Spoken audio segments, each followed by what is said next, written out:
Hello aspirants, welcome to my class. आज से हम एक नई सीरीज स्टार्ट कर रहे हैं जिसमें हम कवर करेंगे रंजीत सिंह को।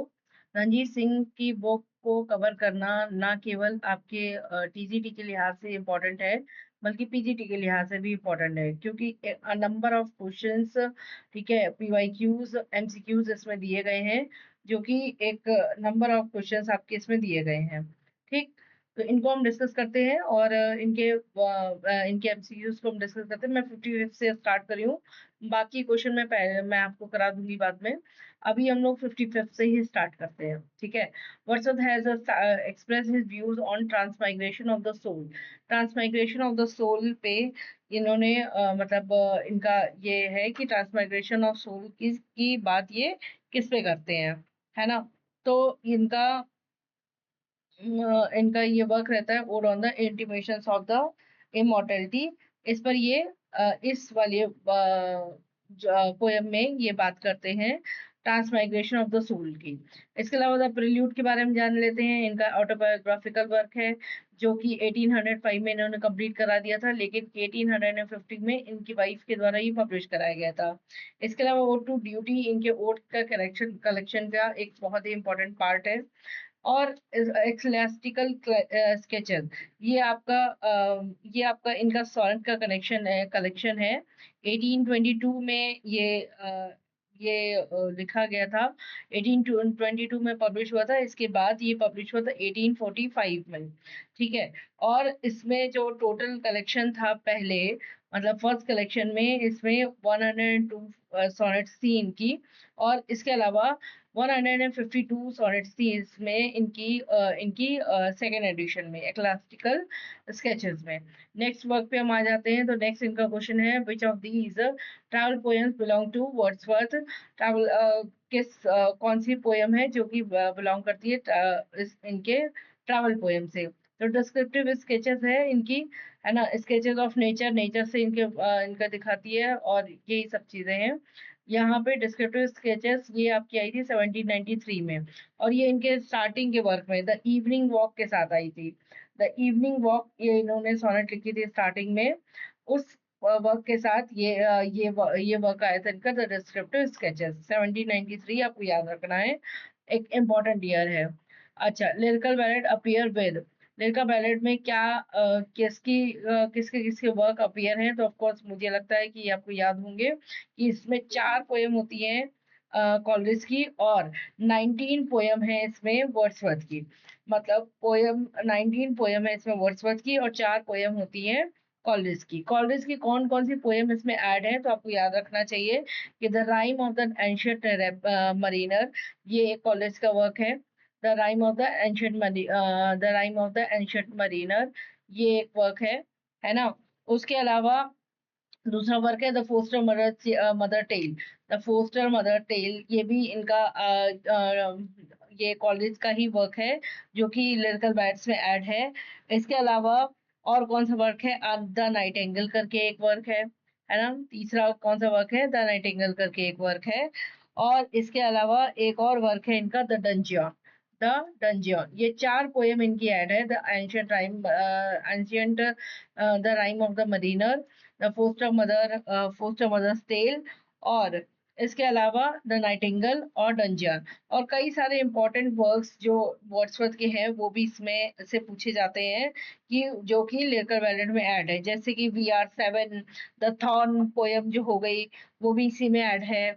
आपकी the mad mother, the idiot boy, ये सब आपके पहचानने में आते हैं। कई बार आपके आपके आपके जो इम्पोर्टेंट वर्क हैं, जो आप यूजुअली पढ़ते हैं वर्ड्सवर्थ के, वो आपको रिकॉग्नाइज करने के लिए नहीं आते, बल्कि इस तरीके के वर्क्स आपके रिकॉग्निशन में आ जाते हैं। अच्छा, नेक्स्ट हम आते हैं, emotions recollected in tranquillity, the profound philosophy of Wordsworth was rejected by. तो किसने रिजेक्ट कर दिया था ये, कि ट्रैंक्विलिटी में इमोशंस जो कलेक्ट किए जाते हैं, जो पोएट्री की परिभाषा इन्होंने दी वर्ड्सवर्थ ने, किसने इसको टोटली टोटली रिजेक्ट कर दिया था। तो इनके एक क्रिटिसिजर से मतलब इनको क्रिटिसाइज करने वाले थे टीएस इलियट, जो कि उनकी इस फिलोसफी से कहीं भी बिलोंग नहीं करते थे, तो उन्होंने इसको रिजेक्ट कर दिया था। वर्ड्सवर्थ का प्रेल्यूड कब कंप्लीट हुआ था? कंप्लीट होने के बारे में पूछ रहा है तो आंसर सीधे सीधे 1805 हो जाएगा। लेकिन अगर पब्लिश करना आ जाता है तो पब्लिश करने के लिए कब पब्लिश हुआ था? तो 1850 में ये पब्लिश हुआ था। ठीक है। इसके अलावा नेक्स्ट आपका आता है, in which year did Wordsworth add his preface to lyrical ballads. Of course ये it is the most important work, कि ये आपको बहुत ज्यादा क्वेश्चन पूछा जाने वाला क्वेश्चन है। कब ये पब्लिश हुआ था? 1800 में। 1800 में प्रीफेस उन्होंने ऐड किया था, और उसी में इन्होंने अपनी ये पोएट्री की जो डेफिनेशन है उन्होंने दी थी। The title of Wordsworth first poetical volume is, title क्या है फर्स्ट पोएटिकल वॉल्यूम का? तो फर्स्ट पोएटिकल वॉल्यूम इनकी क्या कौन सी थी? Descriptive sketches. मैंने ऊपर भी डिस्कस किया कि डिस्क्रिप्टिव स्केचेस, इसके साथ साथ इवनिंग वॉक, ये दोनों ही इनके फर्स्ट वर्क थे जो कि पब्लिश हुए थे। ठीक है, जो कि पब्लिश हुए थे। और दोनों के दोनों वर्क कब आए थे? 1793 में आए थे ये वर्क, तो ये आपको ध्यान में रखने हैं। इसके अलावा लेकर बैलेट्स के 3 एडिशन थे। 1798 में आया था। 1798 में कोई प्रीफेस नहीं आया था, सिर्फ पोएम्स ऐड थी। 1800 में आया था तो उसमें प्रीफेस ऐड होकर के आया था। और 1802 में इनका फाइनल ये वर्जन आया था, जिसमें कि अपेंडिक्स भी ऐड थी। इंटीमेशंस ऑफ इमॉर्टैलिटी है, इंटीमेशंस ऑफ इमॉर्टैलिटी भी इनका एक इम्पॉर्टेंट वर्क है, जो कि पब्लिश हुआ था 1806 में। कब पब्लिश हुआ था? 1806 में। 1805 में ये लिखी गई थी प्रेल्यूड। ऑफ कोर्स हमें बार बार ईयर्स को याद रखना है, क्योंकि कई बार क्रोनोलॉजिकल वाले क्वेश्चन आ जाते हैं और हम कंफ्यूजन में भूल जाते हैं। जैसे 1805 में, 1850 में कई बार होता है कि हम केवल पब्लिशिंग डेट याद रखते हैं, कंप्लीशन डेट याद ही नहीं रखते।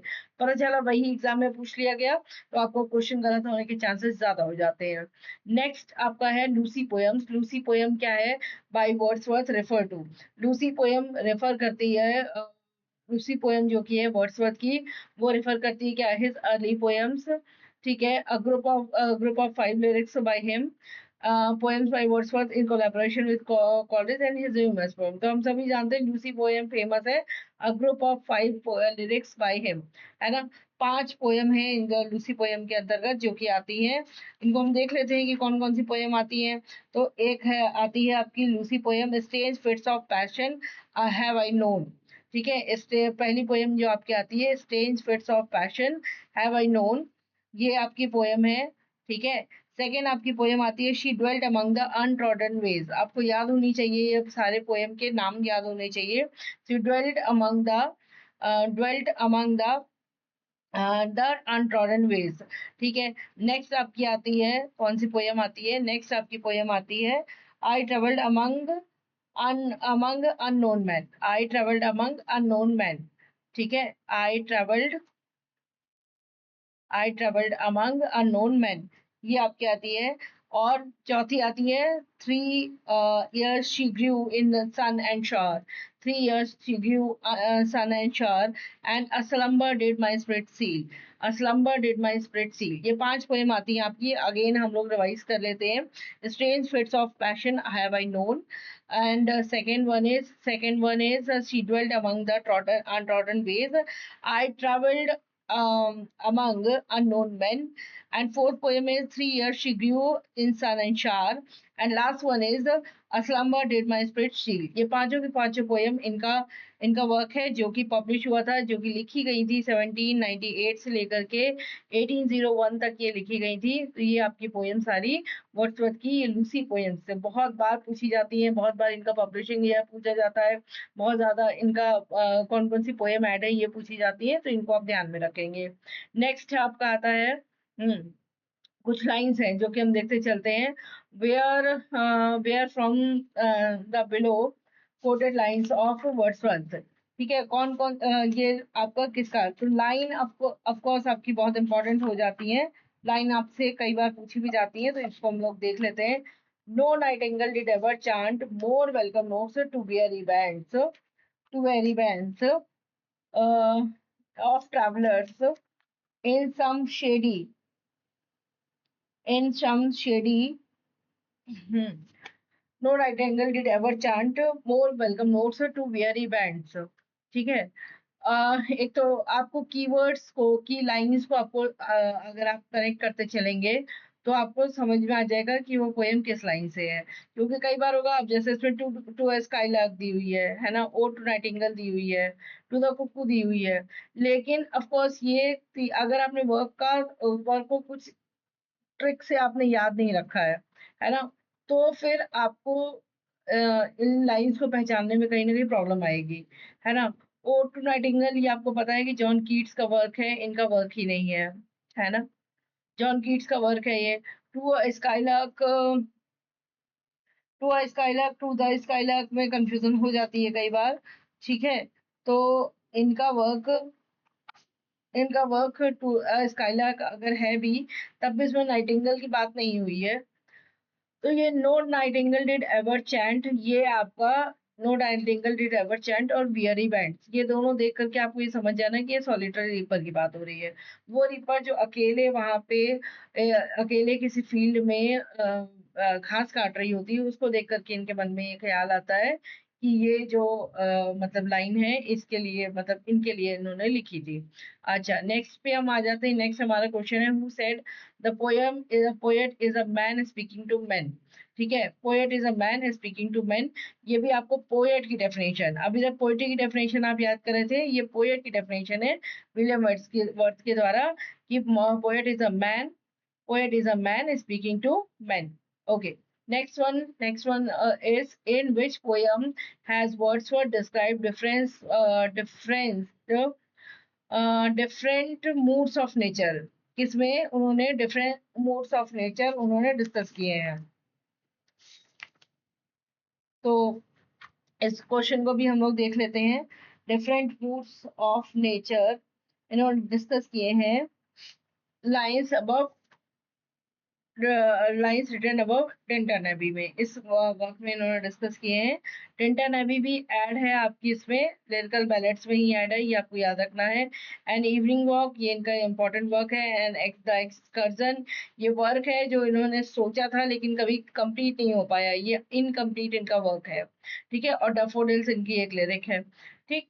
अच्छा, इसके बाद आ जाते हैं नेक्स्ट में, who among these is the interpreter of nature many mood. ठीक है, तो कौन इंटरप्रेटर ऑफ नेचर है? इंटरप्रेटर ऑफ नेचर कौन है? ऑफ कोर्स हमारे आंसर कौन हो सकते हैं? यहाँ वर्ड्सवर्थ की बात हो रही है तो वर्ड्सवर्थ ही हमारे आंसर है, interpreter of nature. In 3 years she grew the title the little girl sportive as a fawn. हाँ, तो 3 years शी ग्रू, ये ऑफ कोर्स लूसी पोएम का ही एक पार्ट है। लूसी पोएम 5 लूसी पोएम में से एक पोएम है जिसमें उसका कंपैरिजन किया गया है फॉन से, लिटिल गर्ल को कंपैरिजन किया गया है फॉन से। Who consider Wordsworth as a high priest of nature, किसने कहा है कि वो एक हाई प्रीस्ट ऑफ नेचर थे? तो हाई प्रीस्ट ऑफ नेचर, ये क्वेश्चन कई बार पूछा जाने वाला क्वेश्चन है, कई बार एक बहुत इंपॉर्टेंट क्वेश्चन बन जाता है, ये कई बार आपसे पूछा जा सकता है। तो इसके ये बोला था टॉमस डी क्विंसी ने, उनको हाई प्रीस्ट ऑफ नेचर कहा था वर्ड्सवर्थ को। नेक्स्ट है, she gave me eye, she gave me ears and humble cares and delicate fears. उन्होंने किसके लिए कहा है ये लाइन, जो उन्होंने दी हुई है, ये किसके लिए उन्होंने बोली है? She gave me eyes, she gave me ears and humble cares and delicate fears. तो ये लाइन उन्होंने डेडिकेट की अपनी सिस्टर को, डोरथी वर्ड्सवर्थ को, जो कि उनके साथ उनके अंत समय तक रही थी। इनको उन्होंने डिस्कस किया, मतलब डेडिकेट की है line. When and where did Wordsworth meet sir Scott, sir Walter Scott से कब कब मिले? कब मिले ये? तो ये वॉल्टर स्कॉट, इनको तो याद करना बड़ा आसान है कि स्कॉट से मिले थे, ये स्कॉटलैंड में, ठीक है। तो कितना आसान कर दिया ये, स्कॉट से मिलते, वॉल्टर स्कॉट से मिलते स्कॉटलैंड में 1803 में।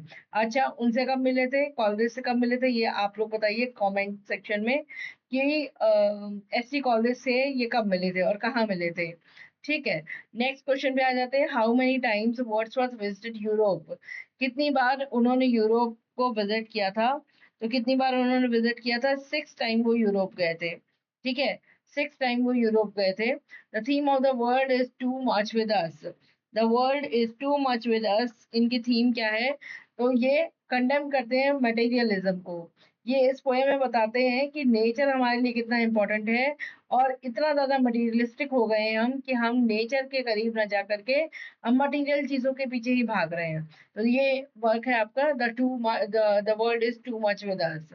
इसके अलावा नेक्स्ट है Wordsworth treated nature as. Wordsworth ने नेचर को कैसे ट्रीट किया था। ऑफ कोर्स ये एक बहुत ही इंपॉर्टेंट क्वेश्चन हो जाता है आपके लिए, क्योंकि अच्छा, लाइफलेस ऑब्जेक्ट नहीं मानते थे उसको, नॉन लिविंग भी नहीं मानते थे। वर्ड्सवर्थ बिल्कुल लिविंग पर्सनैलिटी की तरह मानते थे, कि एक लिविंग पर्सनैलिटी की तरह इनको मानते थे नेचर को। ठीक है, तो इस लिहाज से इनका ये क्वेश्चन इंपॉर्टेंट हो जाता है। नेक्स्ट हमारा आ रहा है, what does the pantheism means. Pantheism का मतलब क्या है। तो पैंथिज्म मतलब पैन का मतलब ही हो जाता है कि सब जगह वैलिड होने वाला, है ना। तो पैंथीज्म, थीस्ट तो आपको पता ही है, अगर आपने रूट वर्ड्स भी पढ़े हो तो आपको पता है थीस्ट का यूज आपका कब करते हैं, भगवान के प्रति अपनी आस्था के लिए करते हैं, तो वो थीस्ट और अथीस्ट हो जाता है ना। तो ये आपका पैंथिज्म शो करता है कि God is all and all is God. God is all and all is God. From where did Wordsworth get idea that education of nature is superior to bookish learning? तो Rousseau के idea से प्रभावित थे ये, जो और इन्होंने हमेशा, रूसो का भी यही रहता था कि प्रकृति ज्यादा इम्पोर्टेंट है। नेचर से हम जितना सीख सकते हैं उतना हम बुकिश लर्निंग से नहीं सीख सकते हैं। और इस फिलॉसफी से इनकी वर्ड्सवर्थ भी कहीं ना कहीं प्रभावित रहे हैं। Wordsworth described to whose belief that humanity was essentially good but was corrupted by the influence of society। ये भी रूसो का कहना है। ठीक है, नेक्स्ट है, for which poem of Wordsworth Charles Lamb wrote that through he liked the poem subject, I cannot say the style of it is quite satisfies me, it is too lyrical. तो इनके Peter bell work के लिए इन्होंने कहा था, Charles lamb ने ये चीज कही थी कि I can not say that the style of it quite satisfied me. It is too lyrical का है, कह दिया था इनकी पोएम को। Which poem of Wordsworth in 1891 Oscar Wilde cited as an example of a deleterious influence of nature on Wordsworth poetry? Hmm. Example of deleterious influence of nature बोल दिया था। तो ये क्या, ये भी किसने कहा था, ऑस्कर वाइल्ड ने पीटर बेल के लिए कहा था। ठीक है, पीटर बेल पोएम के को इनकी क्रिटिसाइज किया था। विच poem of Wordsworth begins with a description of him as a hard-hearted sinner, impervious to the softening influence of nature, who makes his living as an itinerant hawker। ठीक है, which poem of Wordsworth begins with a description of him as a hard-hearted sinner। ठीक है, और जिसमें वो hard hearted Sinner की तरीके काम करते हैं, impervious to softening influence of nature, who makes his living as an itinerant hawker. ठीक है, कि किस तरीके से वो नेचर के उसमें आकर के अपने आप को बदल देते हैं, ये भी डिस्कस किया गया है पीटर बेल के ऊपर। ठीक है, उसके बाद during the first year that mister Wordsworth and I were neighbours, our conversation turned frequently on the two cardinal points of poetry। ये किसने कहा था, इन्होंने कॉलेज ने कहा था। ठीक है, कॉलेज ने कहा था कि जब मैं और वर्ड्सवर्थ नेबर थे तो हमारे कन्वर्सेशंस फ्रीक्वेंटली क्या हो जाते थे, पोइट्री के कार्डिनल पॉइंट्स पे आकर के अटक जाते थे, उसके बारे में बात की है। Who consider poetry the product of head rather than heart. तो ऑफ कोर्स ये कौन हो सकते हैं, तो ऑफकोर्स ये रोमांटिक पोएट्स नहीं है ना, क्योंकि उन्होंने तो इंडिविजुअल पे फोकस करने के लिए कहा था। हाँ, इंडिविजुअल पे फोकस करने के लिए कहा था। सबसे ज्यादा जो माइंड का यूज करते थे वो मेटाफिजिकल करते थे, जिन्होंने हार्ट से ज्यादा हेड को इम्पोर्टेंस दी थी। और ये कौन थे, आपके नियो क्लासिकल पोएट्स थे। ठीक है, तो neo classical poets uses heart head rather than heart। According to Wordsworth, a poet must be a man possessed of more than usual organic। Poet को कैसा होना चाहिए, possessed होना चाहिए organic more than usual organic, ठीक है, ऐसा होना चाहिए। तो सेंसिबिलिटी उन्होंने बोला कि सेंसिबल होना चाहिए, एक पोएट को कैसा होना चाहिए, सेंसिबल होना चाहिए। According to Wordsworth, poetry proceeds from the internal feelings of common people. कहाँ से आनी चाहिए पोएट्री? कॉमन पीपल से आनी चाहिए। Internal feelings of the poet.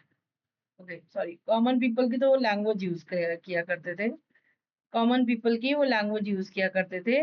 लेकिन इंटरनल फीलिंग किसकी होनी चाहिए? पोएट की होनी चाहिए, जिसको वो डिस्कस कर रहा हो अपनी पोएट्री में। ठीक है, और इसके अलावा और कुछ क्वेश्चंस हैं जो हम डिस्कस कर लेते हैं। Wait a minute. Okay, how many causes Wordsworth has mentioned that lead to the poetic composition?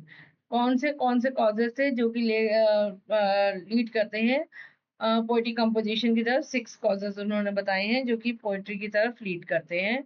Wordsworth made his debut as a writer. Wordsworth ने अपना डेब्यू किया एक राइटर के तरीके से इन 1787 में। 1787 में उनकी एक पब्लिश हुई थी एक उनकी सोनेट, ठीक है, ये उनका सबसे पहला वर्क माना जाता है, द यूरोपियन मैगजीन। इसके बाद जो उनका एज अ राइटर, ठीक है, एज अ राइटर उनका जो और अगला वर्क है जो उनके इनिशियल वर्क्स में माना जाता है, वो माना जाता है इवनिंग वॉक को और डिस्क्रिप्टिव स्केचेस को, जो कि 1793 में आए थे। ठीक है, 1793 में आए हुए वर्क्स को उनके माना जाता है अगला वर्क उनका।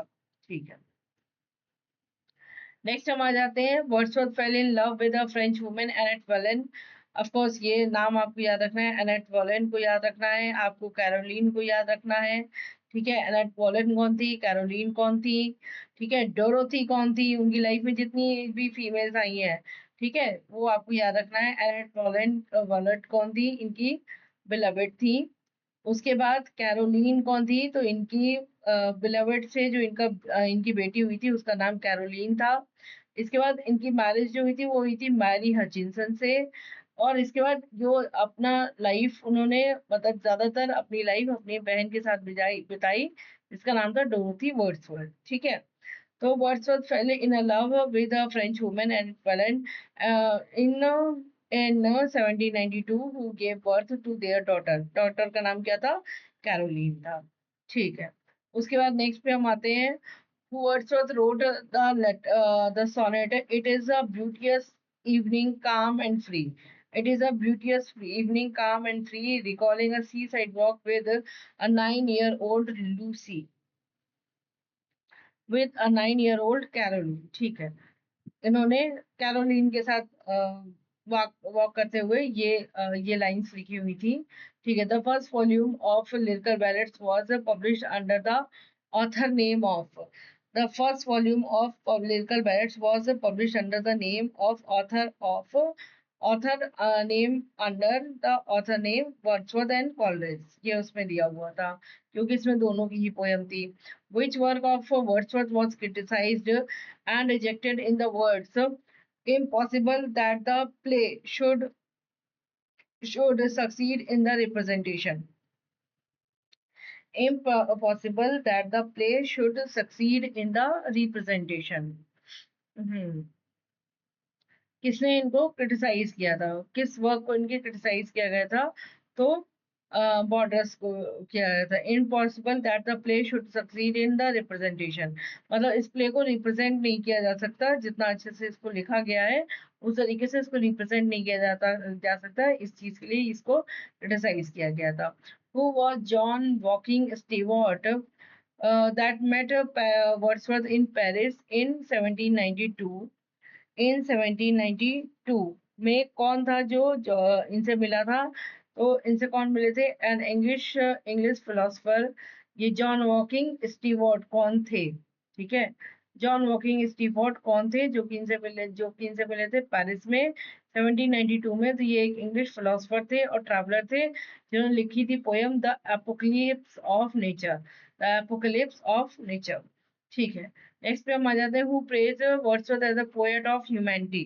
तो पोएट ऑफ ह्यूमैनिटी किसने कहा था इनको, वर्ड्सवर्थ को? तो जॉन केबले ने। ऑफ कोर्स आपको ये याद रख लेना है, एक इंपॉर्टेंट कमेंट हो जाता है ये। जॉन कैबले ने कहा था वर्ड्सवर्थ को पोएट ऑफ ह्यूमैनिटी। इसके अलावा Wordsworth was the only poet laureate to write no religious no official, है ना। कौन से वर्क्स नहीं लिखे थे उन्होंने, कोई भी ऑफिशियल वर्सेस नहीं लिखी थी, स्टिल वो पोएट लॉरेट बने रहे थे। कब बने थे ये पोएट लॉरेट, तो ये पोएट लॉरेट बने थे 1843 में। और कब तक बने रहे थे ये पोएट लॉरेट, तो 1850 तक बने रहे थे, जब तक अंटिल हिज डेथ। इनकी डेथ के बाद कौन बनता है, तो इनकी डेथ के बाद बनते हैं टेनिसन। सॉरी, मैं थोड़ा सा कंफ्यूज हूँ, तो अभी रहने देते हैं इसको, फिर आगे डिस्कस करेंगे। Who called Wordsworth as egotistical sublime.